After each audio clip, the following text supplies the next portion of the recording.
ഞാനിപ്പോൾ നിൽക്കുന്നത് തമിഴ്നാട്ടിലാണ്. നമ്മുടെ കുമിളിയിൽ നിന്ന് അതിർത്തി കടന്ന് നമ്മൾ കമ്പത്തേക്ക് പോകുമ്പോൾ MSR മുന്തിരിത്തോട്ടത്തിലാണ് ഇപ്പോൾ നിൽക്കുന്നത്. ഇവിടെ കുറേ സംഭവങ്ങളുണ്ട്, നമുക്കതൊന്ന് കാണാം.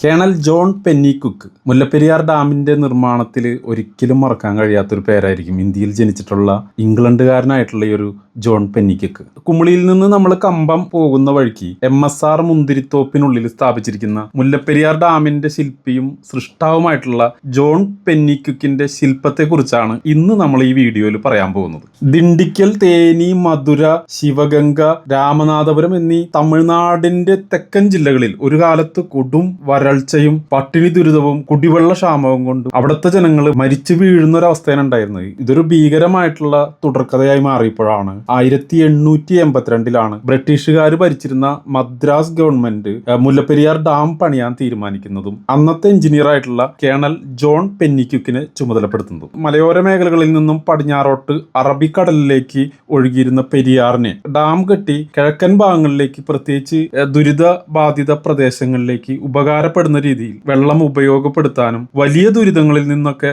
മനുഷ്യരെ രക്ഷപ്പെടുത്താനും വേണ്ടിയിട്ടാണ് പെന്നിക്കുക്ക് എന്ന മനുഷ്യ സ്നേഹി മുന്നിട്ടിറങ്ങുന്നത്. തുടക്കത്തിൽ തന്നെ വെല്ലുവിളിയായത് കൊടുങ്കാടായിട്ടുള്ള വന്യമൃഗങ്ങളും വിഷജന്തുക്കളും നിറഞ്ഞ പെരിയാർ മേഖലയാണ്. മറ്റൊന്ന്, വസൂരി തുടങ്ങിയ രോഗങ്ങളിലൊക്കെ പെട്ട് അവിടുത്തെ മുല്ലപ്പെരിയാർ ഡാം പണിത ജോലിക്കാരൊക്കെ മരിച്ചു പോകുന്നു എന്നുള്ളതാണ്. 2 പ്രാവശ്യം കെട്ടിപ്പൊക്കിയ ഡാം അന്ന് തകർന്നു പോകുകയുണ്ടായത്. ഡാമിന് വേണ്ടി പണം ചെലവാക്കാൻ ഒട്ടും താല്പര്യമില്ലാതെ വന്ന അന്നത്തെ ബ്രിട്ടീഷ് ഗവൺമെന്റ് അണക്കെട്ട് പദ്ധതി അന്ന് ഉപേക്ഷിക്കാനുണ്ടായത്. പ്രധാന ചുമതലക്കാരനായിട്ടുള്ള പെന്നിക്കുക്ക് ഏറെ വിഷമിതനായി. പക്ഷെ അദ്ദേഹം തോൽക്കാൻ തയ്യാറായില്ല. ഭാര്യയുമൊത്ത് ഇംഗ്ലണ്ടിലേക്ക് തിരിച്ചുപോയി വീട്ടുകാർ പോലും അറിയാതെ സ്വത്തും സ്വർണവും ഒക്കെ വിറ്റ് കിട്ടിയ പണമായിട്ട് തിരിച്ചു വന്നു എന്നുള്ളതാണ്. സർക്കാർ അനുമതിയോടെ തന്നെ പരമ്പരാഗത ബൈൻഡിങ് മിശ്രിതമായിട്ടുള്ള കുമ്മായവും ശർക്കരയും മറ്റു വസ്തുക്കളും ഉപയോഗിച്ച സുർക്കി മോട്ടാർ എന്ന മിശ്രിതമാണ് അണക്കെട്ട് നിർമ്മിക്കാനായിട്ട് അദ്ദേഹം ഉപയോഗിച്ചതും മുല്ലപ്പെരിയാർ ഡാം പൂർത്തിയാക്കിയതും എന്നുള്ളതാണ് ചരിത്ര രേഖകളിലൊക്കെ പറയുന്നത്. തമിഴ്നാട്ടിലെ 5 ജില്ലകളിൽ വെള്ളെത്തിയതോടുകൂടി അവിടെയൊക്കെ സമൃദ്ധിയിലായി. സ്വന്തം സമ്പാദ്യം കൊണ്ടുവന്ന് ഇവിടുത്തെ ജനങ്ങൾക്ക് വേണ്ടി ഡാം പണിത പെന്നിക്കുക്ക്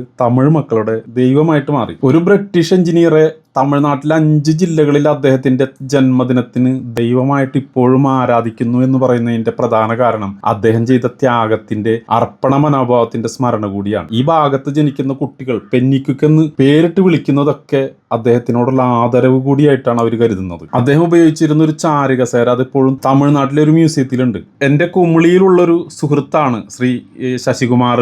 അദ്ദേഹമാണ് മുന്തിരിത്തോട്ടം ഉടമയായ മനോഹരൻ സാറിനെ എനിക്ക് പരിചയപ്പെടുത്തി തരുന്നതും ഈ ചരിത്ര പുരുഷന്റെ ശില്പം നിർമ്മിക്കാനുള്ള ഒരു അവസരം എന്നിലേക്ക് എത്തിപ്പെടുന്നത്. ശില്പം ചെയ്തു തുടങ്ങും മുമ്പ് ഇദ്ദേഹത്തെ കുറിച്ചുള്ള ചരിത്രം പഠിക്കാനാണ് ഞാൻ ആദ്യം ശ്രമിച്ചത്. 1841 മുതൽ 1911 വരെയാണ് അദ്ദേഹം ജീവിച്ചത്. ആ സമയത്തുള്ള വളരെ ചുരുക്കം മാത്രമുള്ള ഫോട്ടോകൾ മാത്രമാണ് നെറ്റിൽ ഇപ്പോൾ ഉള്ളത്. പലരും ക്രിയേറ്റ് ചെയ്തിട്ടുള്ള അപൂർവമായിട്ടുള്ള ചിത്രങ്ങൾ മാത്രമേ നമുക്ക് കാണാൻ കഴിയുള്ളൂ. കിട്ടിയ ചിത്രങ്ങളെല്ലാം വെച്ചിട്ട് AI ടെക്നോളജി ഉപയോഗിച്ചൊരു ചാരുകസേരയിൽ ഇരിക്കുന്ന പെന്നിക്കുക്കിന്റെ ഒരു ചിത്രം ഉണ്ടാക്കി. പിന്നിലായിട്ടൊരു മുല്ലപ്പെരിയാറിന്റെ ഒരു രൂപവും. കളിമണ്ണിലാണ് നമ്മൾ ഈ ആദ്യം മുഖം ഉണ്ടാക്കുന്നത്. പിന്നീട് ശരീരഭാഗങ്ങളൊക്കെ തയ്യാറാക്കി ഫൈബറിലാണ് ഈ ശില്പം മുഴുവനായിട്ട് ഉണ്ടാക്കിയതെങ്കിലും അദ്ദേഹം ഇരിക്കുന്ന ചാരുകസേര ഇരുമ്പിലാണ്. നമ്മൾ മ്യൂസിയത്തിൽ കണ്ട ഒറിജിനൽ ചാരുകസേരയുടെ അതേ രൂപത്തിൽ തന്നെയാണ് നമ്മളിവിടെ ഒരു വലിയ ചാരുകസേര ഉണ്ടാക്കിയത്. 8 അടി ഉയരമാണ് ഈ ഒരു ശില്പത്തിനുള്ളത്. ആ ശില്പത്തിന് ഇരിക്കാനുള്ള വലിയ ചാരുകസേര തന്നെയാണ് നമ്മൾ ഉണ്ടാക്കിയിട്ടുള്ളത്. നമ്മുടെ പണിക്കാരും തോട്ടത്തിലെ സഹായികളൊക്കെ ചേർന്ന് വണ്ടിയിൽ നിന്ന് ചാരുകസേരയും ശില്പവും ഒക്കെ പുറത്തേക്ക് ഇറക്കി അത് കൊണ്ടുവന്ന് പെയിന്റ് ചെയ്തതിന് ശേഷമാണ്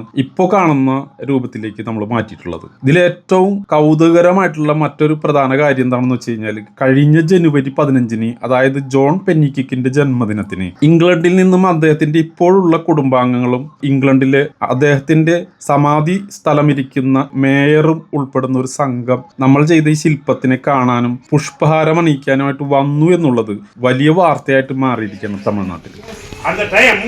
The gentleman Pennicook was thinking over that.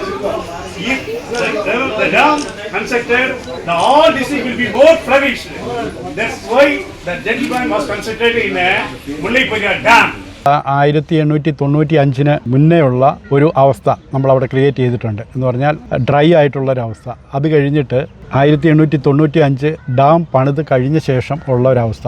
അതാണ് അടുത്ത സെക്ഷൻ വെച്ചിരിക്കുന്നത്. അത് 1895 ഡാം പണിയുന്ന സമയം മുതലുള്ള ഫോട്ടോസ് നമ്മളവിടെ പ്രദർശിപ്പിച്ചിട്ടുണ്ട്. അതുപോലെ തന്നെ അങ്ങ് പണിത ശില്പവും അവിടെയുണ്ട്. അപ്പോൾ തമിഴ്നാട്ടിലെ 5 ജില്ലകൾ ഫെന്നിക്കുക്ക് എന്ന മഹാത്മാവിനെ ദൈവമായിട്ടാണ് കാണുന്നത്. അദ്ദേഹം അതിൻ്റെ ഒരു പരിഭാവനയെല്ലാം ഉൾപ്പെടുത്തിക്കൊണ്ടാണ് നമ്മൾ അദ്ദേഹത്തെ അവിടെ പ്രദർശിച്ചിരിക്കുന്നത്. ഈ ഒരു മുന്തിരിത്തോട്ടത്തിൽ ഒരുപാട് മലയാളികൾ വരുന്നുണ്ടല്ലോ ഡെയിലി. തമിഴ്നാട്ടിൽ വരുന്ന ആൾക്കാർക്ക് മുന്തിരി കാണാൻ വേണ്ടിയാണ് ഏറ്റവും കൂടുതൽ ആൾക്കാർ വരുന്നത്.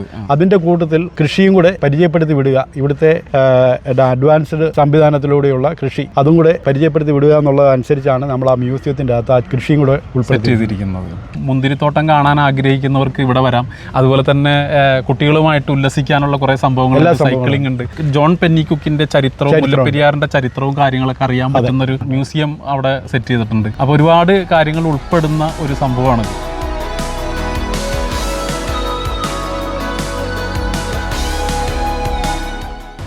അപ്പോൾ ഇന്നത്തെ വീഡിയോ അവിടെ അവസാനിക്കുകയാണ്. നിങ്ങൾക്ക് ഇഷ്ടപ്പെട്ട് കാണുമെന്ന് കരുതുന്നു. അപ്പോൾ അടുത്ത വീഡിയോ ആയി കാണും വരെ